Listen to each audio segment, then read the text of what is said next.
નમસ્કાર, હું છું માર્ગી. આપની સાથે હેડલાઇન્સમાં જોઈએ કેટલાક મહત્વના સમાચાર. પેરિસ ઓલિમ્પિકના તીરંદાજીમાં ભારતની અંકિતા ભટ્ટ અને ધીરજની મિક્સ ટીમ સેમીફાઇનલમાં પહોંચી છે. આ મેચ આજે રમાઈ હતી. તીરંદાજી મિક્સ કેટેગરીમાં ભારતીય જોડીએ ક્વાર્ટર ફાઇનલમાં સ્પેનને 5-3 અને રાઉન્ડ ઓફ 16માં ઇન્ડોનેશિયાની જોડીને 5-1 હરાવી હતી.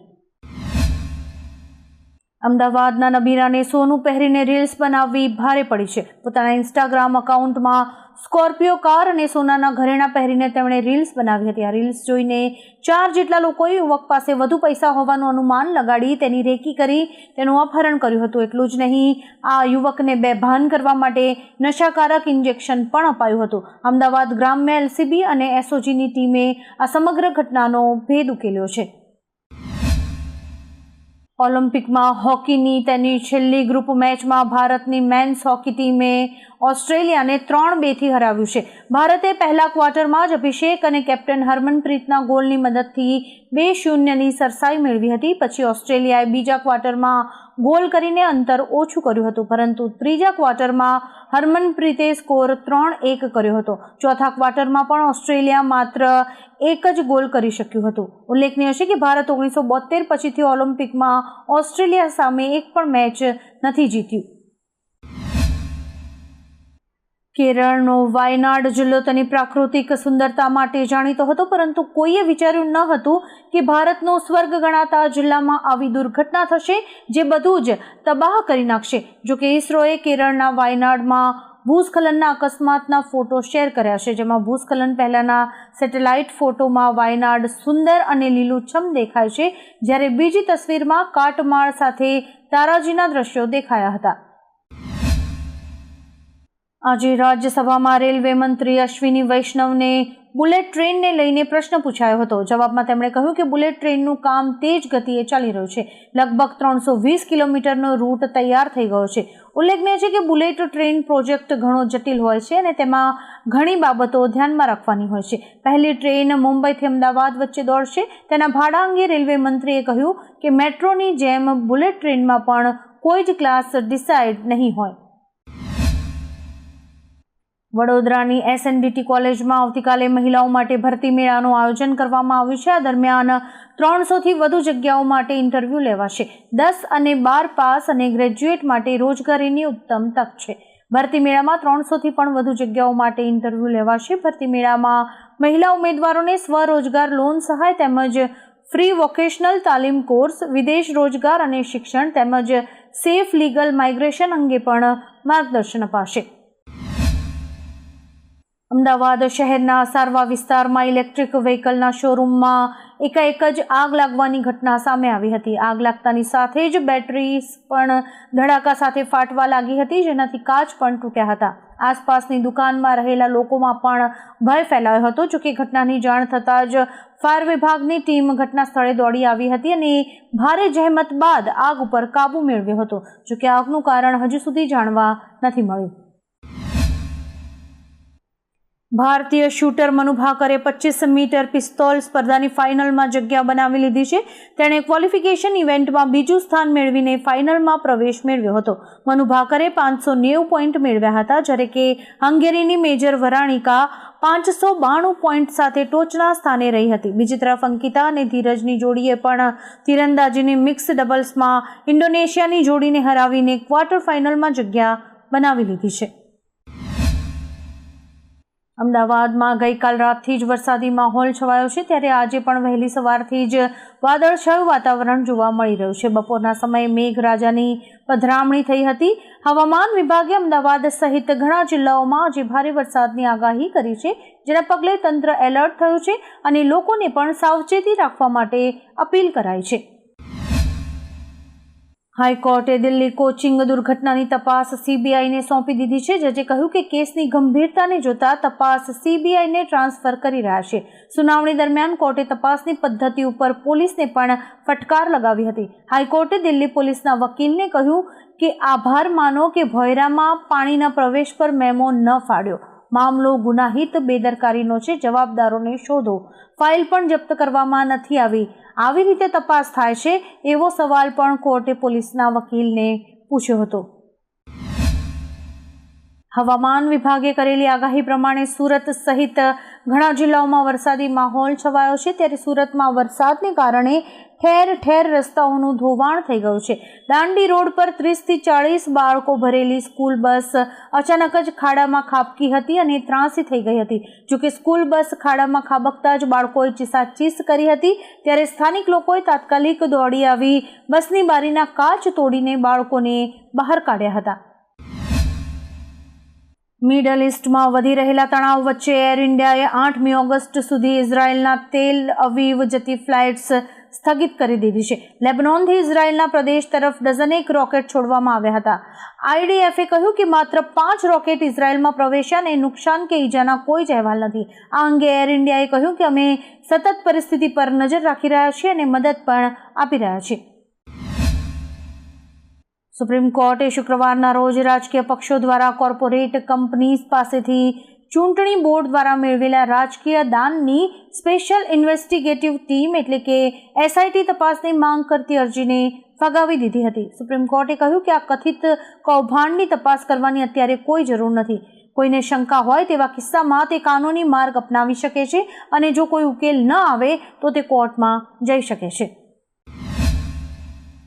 ચોમાસાની ઋતુમાં સમગ્ર દેશમાં વરસાદી માહોલ જામ્યો છે. હવામાન વિભાગે સમગ્ર દેશમાં જ વરસાદ માટે એલર્ટ જારી કર્યું છે. આવામાં મહારાષ્ટ્રમાં વરસાદી માહોલ વચ્ચે એક વિડીયો સામે આવ્યો છે, જેમાં થોડા સમય પહેલા હોર્ડિંગ બનવાની જે ઘટના બની હતી તેવી જ ઘટનાનો એક વિડીયો સામે આવ્યો છે. વીજળીના ચમકારા બાદ અચાનક પડેલા હોર્ડિંગ નીચે વાહનોને નુકસાન પહોંચ્યું હતું. સદનસીબે કોઈ જ જાનહાનિ નથી થઈ. હવે ઘરેલું હિંસાના કેસમાં વોઇસ રેકોર્ડિંગ પુરાવો ગણાશે. જી હા, ગુજરાત હાઈકોર્ટનો ઘરેલું હિંસાને લઈને મોટો ચુકાદો આવ્યો છે. ઉલ્લેખનીય છે કે રેકોર્ડિંગનો અવાજ ઓરિજિનલ હોવાની સાબિતી આપવી પડશે.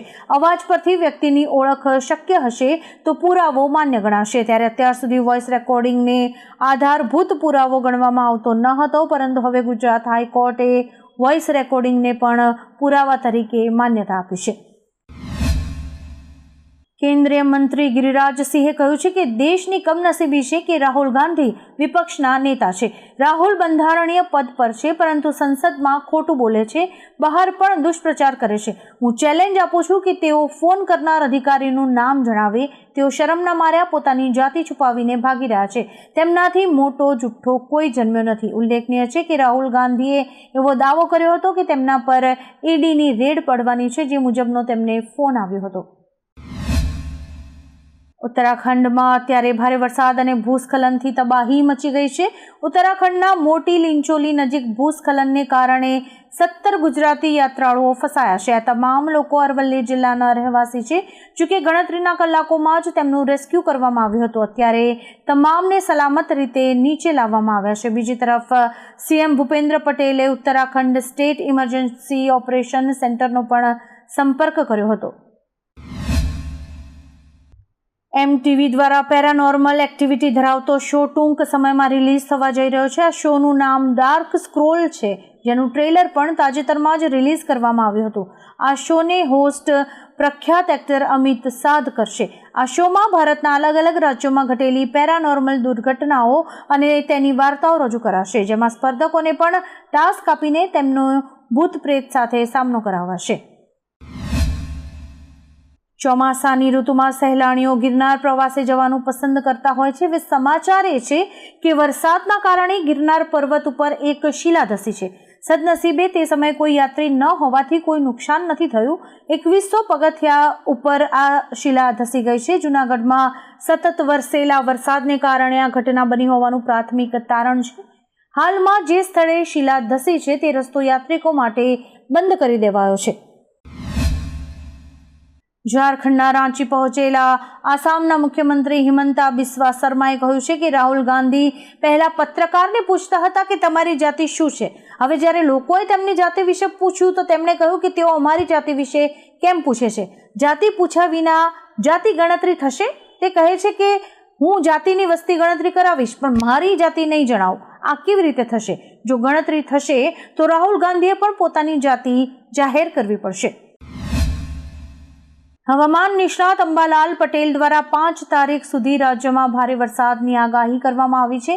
ખાસ કરીને દક્ષિણ ગુજરાત અને સૌરાષ્ટ્રમાં મેઘરાજા ફરી એક વખત ભૂક્કા બોલાવશે. ઉત્તર અને મધ્ય ગુજરાતમાં પણ વરસાદની શક્યતા છે. હવામાન વિભાગે પણ 5 દિવસ માટે ભારે વરસાદની આગાહી આપી છે. દરિયાકાંઠાના વિસ્તારમાં 45 કિલોમીટરની ઝડપે પવન ફૂંકાવાની શક્યતા છે અને વાવાઝોડું પણ આવી શકે છે. શુક્રવારે મોડી રાત્રે ઇટાલીના દક્ષિણ વિસ્તાર કેલાબ્રિયામાં ભૂકંપ આવ્યો હતો. રિક્ટર સ્કેલ પર આ ભૂકંપની તીવ્રતા 5.0 માપવામાં આવી છે. જોકે આ ભૂકંપને કારણે કોઈ પણ જાનહાનિ નથી થઈ. ભૂકંપનું કેન્દ્ર આયોનિયન સમુદ્ર પર કોસેન્ઝા પ્રાંતમાં પિએટ્રાપોલાની પશ્ચિમે 3 કિલોમીટર દૂર હતું. ઇટાલિયન અધિકારીઓએ જણાવ્યું કે ત્યાં કોઈ નુકસાન અથવા મદદ માટે કોલના અહેવાલો નથી, પરંતુ તેઓ તપાસ કરી રહ્યા છે. બેરૂતમાં ભારતીય દૂતાવાસે ભારતીય નાગરિકો માટે એડવાઇઝરી જાહેર કરતા એક્સ પર લખ્યું છે કે લેબનોનમાં રહેતા તમામ ભારતીયો તાત્કાલિક દેશ છોડી દે. બહાર ફરવાનું કે મુસાફરી ટાળવાનું પણ તેમને કહેવાયું છે. અહીં રોકાયેલા નાગરિકોને ભારતીય દૂતાવાસના સંપર્કમાં રહેવાની સૂચના અપાઈ છે. તાજેતરની ઘટનાઓ અને સંભવિત જોખમોને ધ્યાનમાં રાખીને ભારતીય નાગરિકોને આ સલાહ અપાઈ છે અને આગામી સમયમાં ભારતીયોને લેબનોનની મુસાફરી ન કરવા પણ જણાવાયું છે.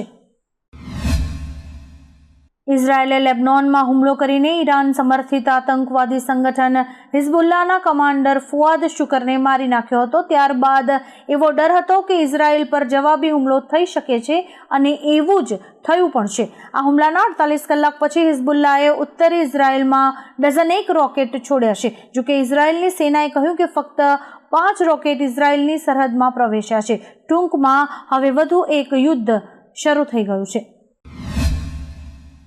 કેરળના વાયનાડમાં થયેલા ભૂસ્ખલનમાં અત્યાર સુધીમાં 289 લોકોના મોત થયા છે અને અનેક લોકો હજુ પણ લાપતા છે. ત્યારે અમેરિકી રાષ્ટ્રપતિ જો બાઇડને આ દુર્ઘટના અંગે દુઃખ વ્યક્ત કર્યું છે. તેમણે કહ્યું કે જીલ અને હું ભારતના કેરળમાં વિનાશક ભૂસ્ખલનથી પ્રભાવિત તમામ લોકો પ્રત્યે ઊંડી સંવેદના વ્યક્ત કરીએ છીએ. અમારી પ્રાર્થના આ દુઃખદ ઘટનાના પીડિતો સાથે છે. આ મુશ્કેલ સમયમાં અમે ભારતની સાથે છીએ. આવા જ કેટલાક રસપ્રદ સમાચારો નિહાળવા માટે અમારી YouTube ચેનલને લાઇક, શેર અને સબસ્ક્રાઇબ કરો અને જોતા રહો હેડલાઇન્સ.